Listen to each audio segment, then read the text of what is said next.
Or, l'humiliation est un mécanisme de maltraitance émotionnelle qui a un impact dévastateur sur la psyché, surtout lorsqu'elle survient pendant l'enfance, une période clé pour le développement de l'identité et de l'estime de soi.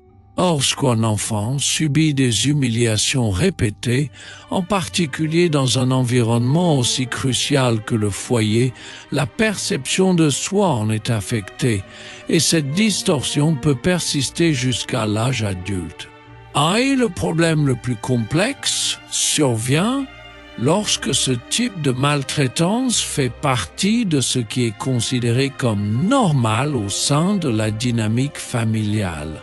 Si un enfant grandit dans un environnement où l'humiliation est fréquente ou même utilisée comme un outil éducatif, il peut intérioriser la croyance que ce traitement est mérité. Et au point de normaliser l'humiliation comme faisant partie de ses relations interpersonnelles et comme une forme d'interaction légitime.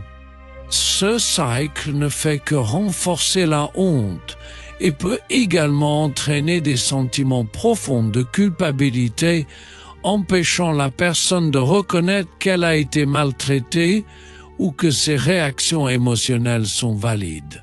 Rompre ce cycle est un acte de courage et d'auto-observation.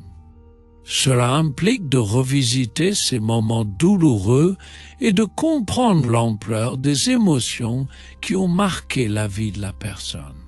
Il est courant de traverser une phase d'incrédulité ou même de minimiser ce qui s'est passé, car jusqu'à présent, cela n'avait pas été perçu comme anormal ou nuisible. Cependant, lorsque l'on en prend conscience, un processus de libération commence. La honte perd de sa force à mesure que la victime reconnaît que ce qu'elle a vécu était injuste et destructeur. Là, le chemin vers la guérison, bien que difficile, est possible. La réflexion, la reconnaissance et la recherche d'un soutien émotionnel, que ce soit en thérapie ou dans un environnement sûr et compréhensif, sont essentiels pour reconstruire une image de soi qui ne soit pas liée à l'humiliation et à la maltraitance.